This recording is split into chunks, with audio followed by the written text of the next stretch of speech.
நாளிலும் கர்த்தர் நமக்கு கொடுக்கிற வாக்குத்தத்தம், நான் உண்டு பண்ணின எல்லா ஜாதிகளை பார்க்கிலும் புகழ்ச்சியிலும் கீர்த்தியிலும் மகிமையிலும் உன்னை சிறந்திருக்கும்படி செய்வேன் அப்படின்னு சொல்லி ஆண்டவராய் கர்த்தர் சொல்றாரு. நம்மளுடைய ஆண்டவர் வந்து நமக்கு ஒரு வாக்குத்தத்தம் கொடுக்கிறார் அப்படின்னு சொன்னாரு ஒரு டேர்ம்ஸ் அண்ட் கண்டிஷனோட தான் அந்த காரியங்கள் எப்பவுமே இருக்கும். பார்த்திருக்கீங்களா? அப்போ நான் உண்டு பண்ணின எல்லா சாதியை பார்க்கிலும் நான் புகழ்ச்சியிலும் கீர்த்தியிலும் மகிமையிலும் உன்னை சிறந்திருக்கும்படி செய்யணும்னா நீ எனக்கு என்ன செய்யணும்ன்ற காரியத்தை அதற்கு கீழே அவர் கொடுக்கிறாரு.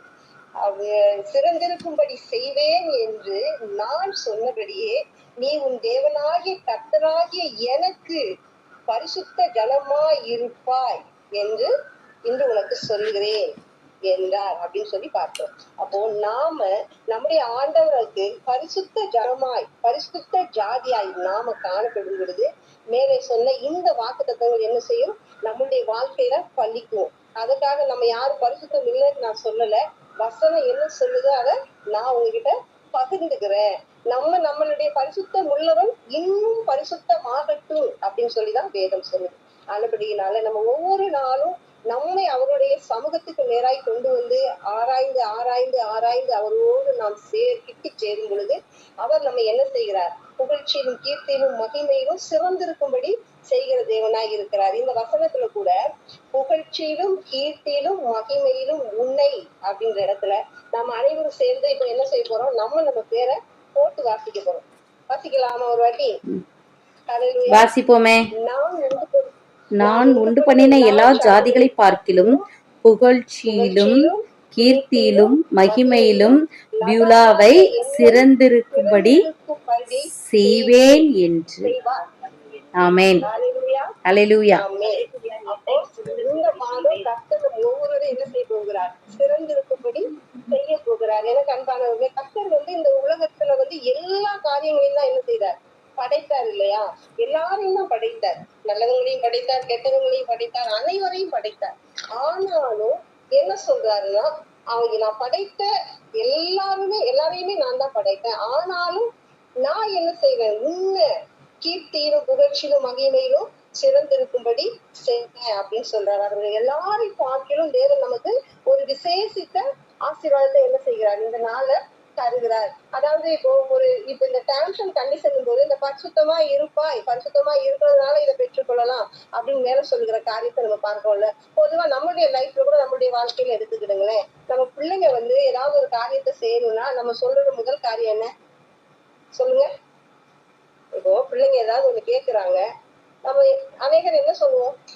நீ படி, முதல்ல நல்லா படி. நான் என் பேத்திட்டாதான் சொல்லுவேன், நீ படி நல்லா, இந்த காரியத்தை நீ செய்ய, நான் இதை உனக்கு செய்யறேன் அப்படின்னு சொல்லுவோம். அப்ப உலக பிரகாரமான நாமளே என்ன செய்வோம்? அநேக சமயங்கள்ல நம்மளுடைய பிள்ளைகள்கிட்ட அப்படிதான் சொல்றோம், நீ இந்த காரியத்தை சரியா செய்ய, இந்த காரியத்தை நீ கரெக்டா பண்ணும்போது நான் என்ன செய்வேன்? நீ கேட்கிற இந்த காரியத்தை செய்யறேன்னு சொல்லி நம்ம சொல்லுகிற காரியத்தை நம்ம பார்க்கிறோம். மத்தேயு 7 கூட நம்ம ஒரு வசனம் இருக்குது இல்லையா? ஆகையால் பொல்லாதவர்களாகிய நீங்கள், இந்த வசனத்தை முடிங்க யாராவது பார்க்கலாம். பொல்லாதவர்களாகிய நீங்கள் உங்கள் பிள்ளைகளுக்கு நல்ல ஈவுகளை கொடுக்க அறிந்திருக்கும் போது உங்கள் பிதா தம்மிடத்தில் வேண்டிக் கொள்கிறவர்களுக்கு பரிசுத்தாவியை கொடுப்பது அதிக நிச்சயம் அல்லவா அப்படின்னு நினைக்கிறேன். பரலோகத்தில் இருக்கிற உங்கள் பிதா தம்மை வேண்டிக் கொள்கிறவர்களுக்கு நன்மையானவர்களை கொடுப்பது அதிக நிச்சயம் அல்லவா அப்படின்னு சொல்லி அந்த வசனம் இருக்கும். அது 7வது அதிகாரமா 6வது அதிகாரமான்னு தெரியல, நான் அதை நோட் பண்ணி வைக்கல. ஆனா ஞாபகம் வந்ததுனால சொன்னேன். அப்போ நம்ம பொல்லாதவர்களாகி ஆண்டவர்களுக்கு என்ன சொல்றாரு? பொல்லாதவங்கன்னு சொல்றாரு. மனுஷங்களாகிய நம்மளுடைய பிள்ளைகளுக்கு எப்பவுமே என்ன செய்வோம்? பெஸ்டா தான் நம்ம தரணும் அப்படின்னு சொல்லி நினைப்போம் இல்லையா? அது நம்ம கிட்ட இருக்குதோ இல்லையோ, நம்மளால முடியாதோ, ஆனா நம்ம என்ன செய்வோம்? பெஸ்டானதா தரணும் அப்படின்னு சொல்லி நினைப்போம். அப்போ நம்ம படைத்த தகப்பன் அவரை தொழுது கொள்ளுகிற நம்ம அனுதினமும் அவருடைய பாவப்படியில அமர்ந்திருக்கிற நமக்கு எவ்வளவு சிறப்பானதை தருவார் இல்லையா? 7 ஓகேக்கா மத்தேயு 7 சரிக்கா, தேங்க்யூக்கா. ஹல்லேலூயா. அப்போ நாம கூட இந்த நாள்ல இப்ப இந்த பரிசுத்தம் அப்படின்றதுக்கு நம்ம யாரை குறித்து நம்ம பார்க்கலாம்னா, நிறைய பேரை குறித்து நம்ம வேதத்துல பார்க்கலாம். எனக்கு நான் யாரை குறித்து இந்த நாட்கள்ல சொல்லலாம் அப்படின்னு ஆசைப்படுறேன்னா, நான் யோசேப்பை குறித்துதான் சொல்லலாம் அப்படின்னு சொல்லி ஆசைப்படுறேன். யோசேப்பு என்ன செய்கிறார்? பரிசுத்தம் உள்ள ஒரு மகனா அவர் என்ன செய்கிறார்? காணப்படுகிறார். நம்ம யோசேப்பு பார்த்தோம் அப்படின்னு சொன்னா ஆதியாகமம் 39:2 பார்த்தோம்னா கர்த்தர் யோசேப்போட இருந்தார், அவர் காரிய சக்தி உள்ளவனா இருந்தான் அப்படின்னு சொல்லி நம்ம பார்த்தோம்.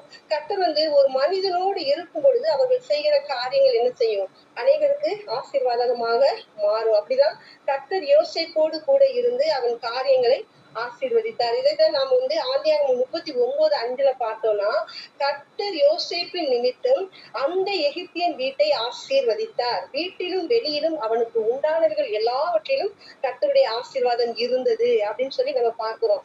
அந்த எகிப்தியன் என்று இந்த இடத்துல யாரை பத்தி கூறப்படுகிறது அப்படின்னு சொல்லி நம்ம பார்த்தோம்னா அதுக்கு ஆதாரமா நம்ம ஆதியாகமம் 39வது அதிகாரம் 1வது வசனத்துல பார்த்தோம்னா பார்வோனோட பிரதானியின் தலையாரிகளுக்கு அதிபதியுமான போர்த்திபர், அந்த போர்த்திபரை குறித்துதான் அந்த எகிப்தியன் அப்படின்னு சொல்லி இந்த இடத்துல சொல்லப்படுகிற காரியத்தை நம்ம பார்க்கிறோம். இந்த போர்த்திபர் வீட்டுக்கு என்ன செய்கிறார், நம்மளுடைய யோசேப்பு கொண்டு வரப்படுகிறார். சகோதரர்களால என்ன செய்கிறார், இஸ்மவேலருக்கு விற்கப்பட்டு வெறும் 20 வெள்ளிக்காசுக்கு என்ன செய்கிறார், விற்கப்பட்டு அங்க இருந்து யோசேப்பு எகிப்துல பார்வோனின் பிரதானியும் தலையாரிகளுக்கு அதிபதியுமான இந்த போர்த்திபருடைய வீட்டுக்கு வராரு. இவ்விதமாய் அடிமையாய் கொண்டு வரப்பட்ட யோசேப்போடு கர்த்தர் இருந்தது நிமித்தமா போர்த்திபரின் வீடும் ஆசீர்வதிக்கப்பட்டது. அதோடு இல்லாமல் வீட்டிலும் வெளியிலும் உள்ள எல்லாவற்றையும் கர்த்தர் என்ன செய்கிறார், ஆசீர்வதித்தார் அப்படின்னு சொல்லி நம்ம ஆதியாகமம் 39:5 நம்ம பார்க்கிறோம். கர்த்தர் நம்மோடு கூட இருந்தா அந்த ஆசீர்வாதம் நமக்கு மாத்திரம் இல்ல, நம்ம சுத்தி இருக்கிற ஒவ்வொருவருக்கும் அந்த ஆசீர்வாதம் என்ன செய்யணும், பிரதிபலிக்கும். அதை நம்ம பிரதிபலிக்கிறவர்களா என்ன செய்வோம், காணப்படுவோம். அப்ப கர்த்தர் நம்மோடு கூட இருக்கணும். அப்ப நம்ம கர்த்தர் நம்மோடு கூட இருக்கணும் அப்படின்னு சொன்னா நாம கர்த்தருக்கு பிரியமான காரியங்களை செய்கிறவர்களால் காணப்பட வேண்டும். யோசேப்பு கர்த்தருக்கு பிரியமான காரியங்களை செய்கின்ற ஒரு அருமையான மகனா என்ன செய்தார், காணப்பட்டாரு. யோசேப்பை குறித்து நம்ம பார்த்தோம்னா நிறைய காரியங்கள்ல இந்த மாசம் நமக்கு நம்மளுடைய தீம் என்ன, நம்மளுடைய கருப்பொருள் என்னன்னு சொல்லுங்க. ஜூலை மாதத்துடைய கருப்பொருள் நற்குணம். ஆமென், ஹல்லேலூயா. நற்குணம். அதே நற்குணம் தான். இந்த நற்குணம் யோசேப்பு கிட்ட என்ன செஞ்சுச்சுன்னா நிறைய இருந்தது. அது ஒரு சில காரியங்கள் நம்ம பார்த்தோம்னா சகோதரர் கிட்ட எப்படிப்பட்டவனா இருந்தாலும் அன்புள்ளவனாய் யோசேப்பு காணப்பட்டான் அப்படின்னு சொல்லி நம்ம பார்த்தோம். அது மாத்திரமல்ல பாடுகளை பொறுமையாய் சகித்தவனாய் யோசேப்பு காணப்பட்டான். போத்திபாரின் மனைவி யோசேப்பின் மீது குற்றச்சாட்டிய போது அவன் என்ன செய்யல, வாய் திறக்கவே இல்லை. நான் இந்த தவறை செய்யல, அவங்கதான் என் மேல வீணான பழிய போடுறாங்கன்னு சொல்லி கூட என்ன செய்யல, அவர் வாயை திறந்து அவங்கள குற்றம் சாட்டவே இல்லை. அதுக்கப்புறம் பார்த்தோம்னா மற்றவர்களை குறை கூறாத ஒரு மனிதனா என்ன செய்கிறார், காணப்படுகிறாரு. அதுக்கு உதாரணமா நம்ம பார்த்தோம்னா சிறைசாலையில யோசேப்பு இருக்கிறாரு. அந்த இடத்துல பானபாத்திரக்காரன் என்ன செய்கிறான், பானபாத்திரக்காரனும் அந்த சுயம்பாகியை தாங்க கண்ட அந்த சொப்பனத்தை குறித்து சொல்லுகிறாங்க. அப்படி சொப்பனத்தை குறித்து சொன்ன போது இவர் என்ன செய்கிறாரு, அதுக்குரிய அர்த்தத்தை சொல்கிறார். யோசேப்பு சொன்னதோடு மாத்திரமல்லாமல் அவர்கிட்ட என்ன செய்கிறாரு, நீ எனக்காக அவரிடத்துல பேசு, உன்னுடைய கண்கள் எனக்கு தயவு கிடைக்கணும்னு சொல்லி கேட்கும்போது கூட அந்த பானபாத்திரக்காரன் என்ன செய்யறான், யோசேப்பை மறந்து போகிறான்.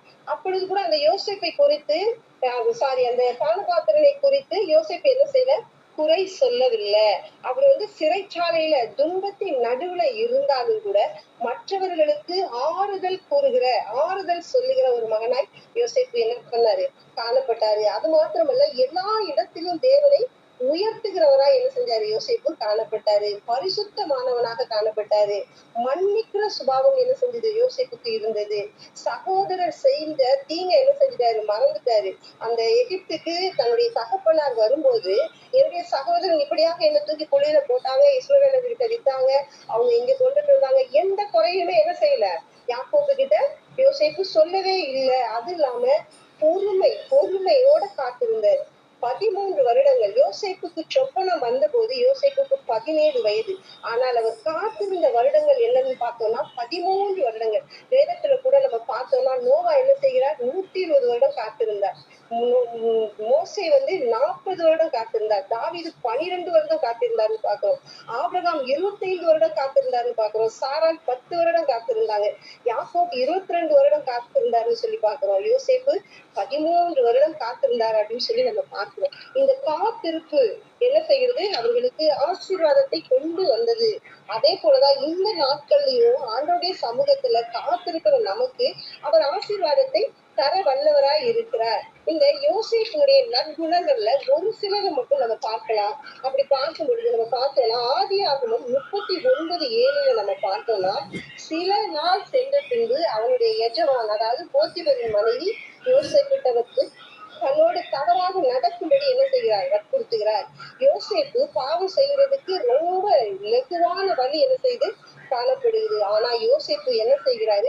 அதற்கு தன்னை விலக்கி கொள்ளுகிற நற்குணம் கொண்டவனாய் காணப்படுகிறார். 39:9 நம்ம பார்த்தோம் அப்படின்னு சொன்னா, நான் இத்தனை பெரிய பொல்லாங்குக்கு உடன்பட்டு தேவனுக்கு விரோதமாய் பாவம் செய்வது எப்படி என்றான். எனக்கு அன்பானவர்கள், இன்னைக்கு வந்து நம்முடைய கிறிஸ்தவ சமுதாயத்திலே நம்ம பார்த்தோம் அப்படின்னு சொன்னா, இந்த பாவங்கள் வந்து நிறைய காணப்படுகிறது. அதாவது பாவம் செஞ்சு செஞ்சு செஞ்சு மரத்து போன இருதயத்தோட செய்யறது பாவம்ன்ற உணர்வே இல்லாம என்ன செய்யறாங்க? நிறைய பேர் பாவம் செய்து கொண்டிருக்கிறாங்க. ஆனா இந்த யோசேப்பு நமக்கு என்ன செய்கிறார்? முன்னுதாரணமாய் காணப்படுகிறார். அதற்கு முன்பாக பாவம் செய்வதற்கு எளிமையான வழி காணப்பட்டாலும் யோசேப்பு என்ன செய்கிறார்? அந்த பாவத்துக்கு தன்னை விலக்கி காத்து கொள்கிறார். அப்படி வந்து இந்த பாவத்துக்கு தன்னை விலக்கி காத்து கொள்ளும் பொழுதுதான் நாம என்ன செய்ய முடியும்? நித்திய ஜீவனை அடைய முடியும். அப்படி இந்த பாவத்திலேயே நம்ம உழண்டுகிட்டே இருக்கிறவங்க கண்டிப்பா என்ன செய்ய முடியும்? ஆத்மா செத்தே போயிடும். அவங்க வந்து இருப்பாங்க, ஆனா அவங்க மாம்சத்துல வந்து நல்லா இருக்கிற மாதிரி இருக்கும். ஆனா அவங்களுடைய ஆத்மாவில ஜீவன் இருக்கவே இருக்காது. இந்த மரத்து போன இருதயத்தோட தொடர்ந்து பாவம் செய்கிறவர்களுடைய ஆத்மா நிச்சயமாக செத்து போன ஆத்மாவா தான் காணப்படும். அவங்களால என்ன செய்ய முடியாது? நிச்சயமாக நித்திய ஜீவனை அடைய முடியாது.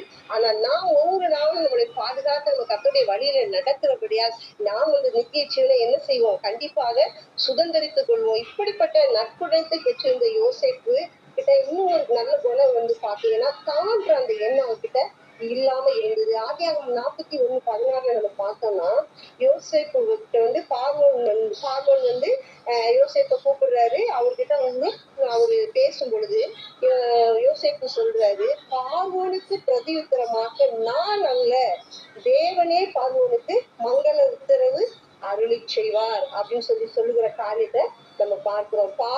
கர்த்தர் தான் வந்து உங்களுக்கு மங்கள உத்தரவு அருளி செய்வாருப்பா, நான் இல்லப்பா, என்னால ஒண்ணுமே இல்லை அப்படின்னு சொல்லி அந்த இடத்துல தன்னை தாழ்த்துகிற ஒரு தாழ்மையுள்ள குணம் கொண்டவராய் யோசிப்பு இருக்கிறத நம்ம பார்க்கிறோம். இதன் நிமித்தமாய் பார்வோன் என்ன சொல்றாரு? தேவ ஆவியை பெற்ற நம்ம 41வது அதிகாரத்துல 38வது வசனத்துல நம்ம பார்த்தோம்னா, பார்வோன் வந்து யோசேப்பை குறித்து சொல்லுகின்ற ஒரு காரியம், பார்வோன் வந்து தேவ ஆவியை பெற்ற இந்த மனுஷனை பெற வேறொருவன் உண்டோ என்கிற பெயரை என்ன செய்கிறாரு? பெற்று தேவனை மகிமைப்படுத்துகிறவரா என்ன செய்கிறாரு? யோசேப்பு காணப்படுகிறார். எனக்கு அன்பானவர்களே, யோசேப்புக்கு ஏற்பட்டதை போல கர்த்தரிடத்திலிருந்து நம்மையும் பிரிக்கிற காரியங்கள் நம்முடைய வாழ்க்கையில என்ன செய்யலாம்? அநேக குறிப்பிடலாம். ஆனால் நாம யோசேப்பை போல தேவனுக்கு விரோதமாய் நான் பாவம் செய்வது எப்படி என்று சொல்லி அதற்கு வழி விலகி நம்ம நடக்கும் பொழுது தேவ ஆவியானவர் எப்படி யோசேப்பை ஆசீர்வதித்து அந்த யோசேப்பின் நிமித்தமாய் போத்திபர் வீட்டை ஆசீர்வதித்து, போத்திபரோடு இல்லாம பார்வோனுடைய வீட்டை ஆசீர்வதித்து, பார்வோனோடு இல்லாம எகிப்து முழுவதையும் என்ன செய்கிறார்? ஆசீர்வதித்தவராய் காணப்பட்டார். அப்படியாக நம்மளையும் என்ன செய்கிறார்? கர்த்தர் ஆசீர்வதிக்க வல்லவராய் இருக்கிறார். இந்த ஜூலை மாதத்துல கர்த்தர் நமக்கு தரும் இந்த மங்கள வார்த்தை என்ன அப்படின்னு சொன்னா, நம்மளை கர்த்தர் ஆசீர்வதித்து நம்மளை என்ன செய்ய போகிறாரா? கீர்த்தியிலும் புகழ்ச்சியிலும் மகிமையிலும் சிறந்திருக்கும்படியாய் செய்ய போகிறார். அதற்கு நாம் செய்ய வேண்டிய காரியம் ஒன்னே ஒண்ணுதான். அவரிடம் இன்னும் அதிகமாய் நம்ம என்ன செய்யணும்? கிட்டி சேரணும். அவருக்கு பிரியமில்லாத காரியம் ஒருவேளை ஏதாவது நம்ம இடத்துல இருக்கும் அப்படின்னு சொன்னா அந்த காரியத்தை நாம என்ன செய்யணும்? நம்மளை விட்டு நம்ம என்ன செய்யணும்? எடுத்து போட வேண்டும். இந்த புதிய பாட்டுல இந்த யோசேப்பை பார்த்தோம்னா அவரும் நற்குணத்தை கொண்டவராய் காணப்படுகிறார்.